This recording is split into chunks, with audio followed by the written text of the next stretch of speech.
My name is Floris Boogaard. I'm from the Technical University of Delft, and I wrote a paper optimizing SUDS by transnational knowledge exchange.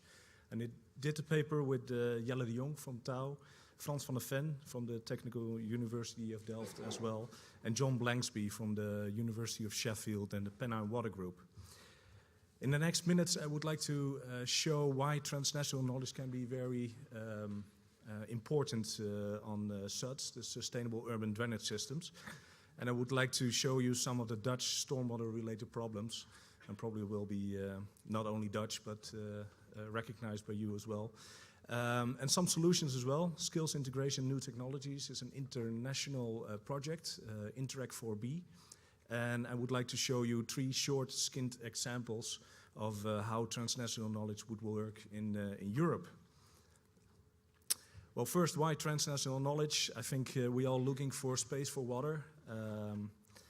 We all have issues with the quality of stormwater and the quantity of stormwater and working on solutions. I don't think I have to get really into this. You're all on the novatech, so you probably relate to this. So I would like to go on with some of the Dutch problems.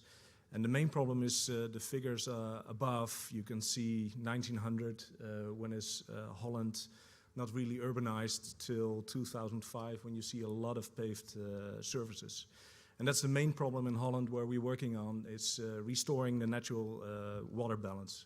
So get more infiltration into the ground and try to reduce the flow over the pavement because that will induce floodings.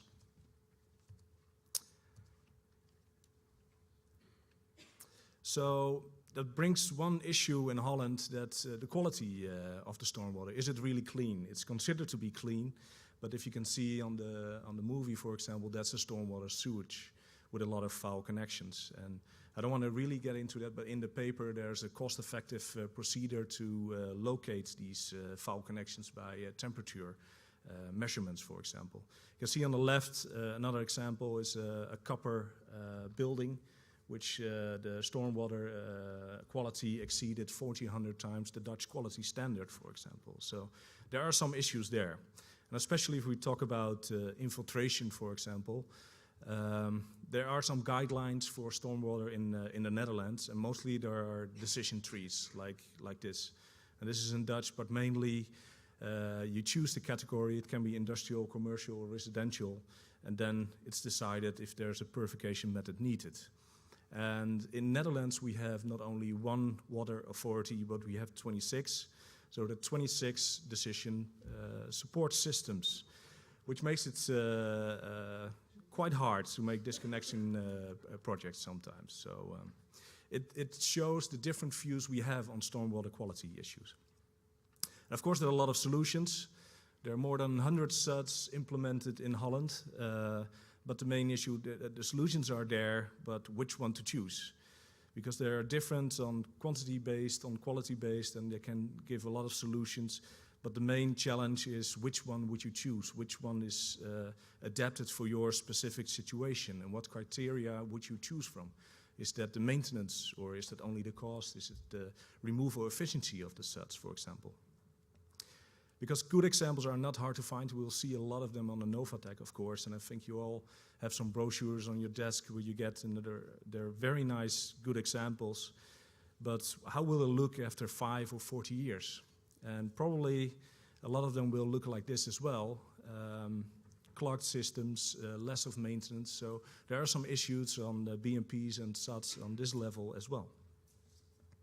So to sum it up, there are lots of research questions about the quality and quantity of stormwater on BMP and SUDS. Well, solutions can be found in the project Skills Integration and New Technologies. It's an Interact 4B program. A lot of countries participate on this, like Norway, Germany, the Netherlands, the UK, and Scotland. Well, it tries to speak a multidisciplinary language to evaluate and encourage the implementation of innovative, technical, and sustainable solutions like SUDS. And it will be moreover 2 years in practice. So I would like to give you 3 examples of this transnational knowledge exchange. And the first one is maybe an historical example, is the development development curve of the implementation of SUDS in the Netherlands. For example, in 1992 there was an excursion to Germany where a lot of water managers from the Netherlands would go to Germany and visit mulder-regole systems. And they thought it was a very good idea to infiltrate the water in the ground and to use that in urban dense areas. Right after that, a lot of articles in the papers were shown that there would be swamps in the urban areas, there would be rats, there would be malaria, and awful articles actually about this modern water management. But a lot of research has been done, and a lot of good examples were from the German side, so a lot of excursion and field trips were there, and slowly and gradually the implementation of these SUDS were implemented. So the mulder-regole system of Germany, called the Wadi in the Netherlands, for example, became the Swale in the UK and the Scotland, which is implemented, a lot of them right now. Because in the SKINT project, a lot of this research document you see there, they're in Dutch, but they're translated to English and find on the SKINT website.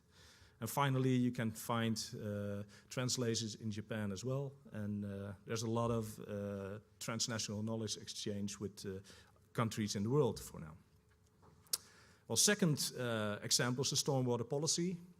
I showed you already the left figure about the different decision guidelines. And now we're working on the policy used in Germany, for example. Handlungsempfehlungen zum Umgang mit Regenwasser. And we could find answers to questions which SUDS are actually effective and when would you implement SUDS. So for example, this is a scoring table of different SUDS used in Germany. And this is very helpful for us because new SUDS were implemented in the Netherlands. And you can see a picture on the left. There's is the lamelle separated from origin, I think it's from France. And more than 50% of the Dutch municipalities have this system now. But there was no relation to other systems. So this scoring table could really help us to see how effective it is regarding to other systems. I won't get into that. There's a poster presentation on that tomorrow. And our SUDS required, the German methodology has actually a calculation if you need a SUD or not. And we had a good discussion with policymakers in the Netherlands about if it's a math problem or not. And they will adopt a lot of criteria on this German policy to optimize their own decision trees. So it was a good, well, the last example is a field trip from the municipality Bergen in the Netherlands to Norway. You might ask, what is the municipality of Bergen in the Netherlands has to do with the one in Norway? But actually they're both coastal areas with a lot of height difference, for example, and causing a lot of problems with floodings, as you can see here. There were some stormwater events of 100 millimeters in 1 hour on both occasions, for example. And we used a lot of the SKINT solutions and the SUDS I showed you before on this occasion, and we had a big congress about it. So on the left you see some problems, and on the left on the right there are a lot of solutions used in mainly the Netherlands, but in Scotland as well, to restore the water balance. And flood mapping is used as well for this occasion, and on Wednesday there will be a presentation by Jeroen Kluk about that method. So some of the first results of SKINT, you can see them on the website www.skintwater.eu. A lot of international case studies are there, like field trips, presentations, papers and movies. There's a database of stormwater quality. If you want to receive the database, you could send an email to regenwater@stoa.nl. There's a translation of a lot of research documents and gathered of international failures in design, construction and maintenance led to guidelines of SUDS, which you can see on the right bottom. Conclusions, in short, problems and solutions are transnational. International information leads to SUDS optimization, and please make use of this transnational knowledge, and SKINT could be a start of that. Thank you.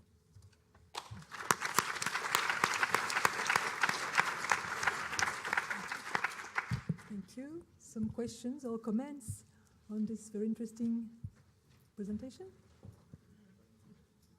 Oh, je peux parler en français d'ailleurs, je ne sais pas pourquoi je Je me mets à parler anglais.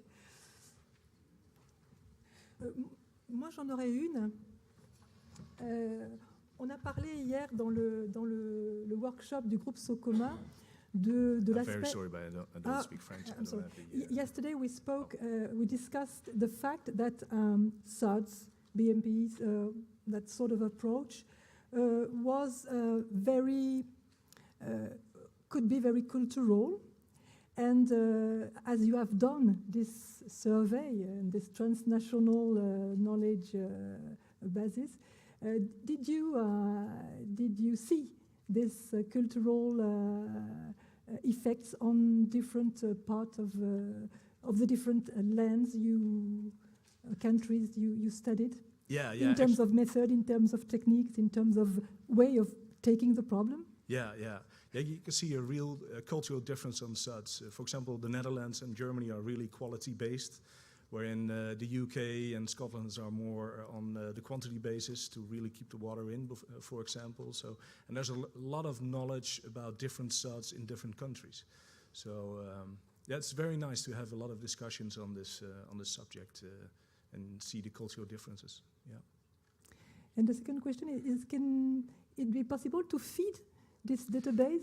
Yes, exactly. That's why I showed the website. There's a lot of information there, but if you have questions, you can send them to that as well. And a lot of information and good ideas from other countries, especially innovations. Well, will be the subject tomorrow, so that's one reason why we're here.